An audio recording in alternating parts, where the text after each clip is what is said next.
ভালো করে সিদ্ধ হলে আমি চুলা থেকে উঠিয়ে নেব। আর এখানে সবজিগুলা ক্যাপসিকাম, গাজর, আলু বাদ করব চিলি চিকেন।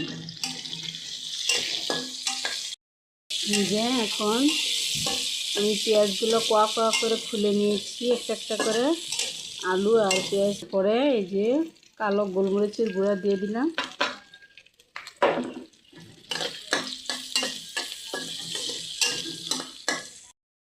এই যে আদা, রসুন, লং, এলাচ সব কিছু উপকরণ একসাথে আমি পাটায় সুন্দর করে বেটে নিয়েছি।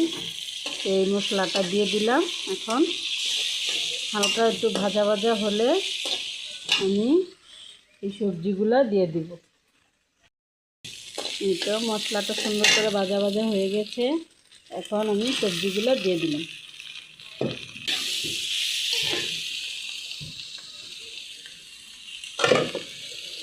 এখন দিয়ে দিলাম কাঁচামরিচ,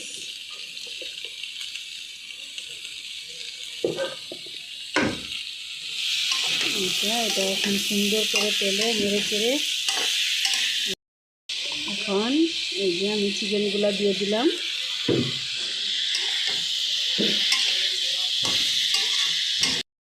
আমি অল্প একটু লবণ দিয়ে দিলাম, কারণ আমি সিদ্ধ করার সময় লবণ দিয়েছি সবজিতে।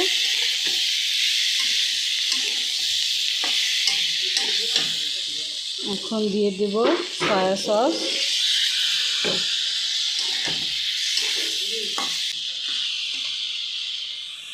এটা এখন কর্নফ্লাওয়ার দিয়ে দিলাম।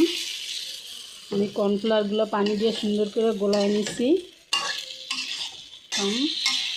আমি চুলা থেকে উঠিয়ে নেব।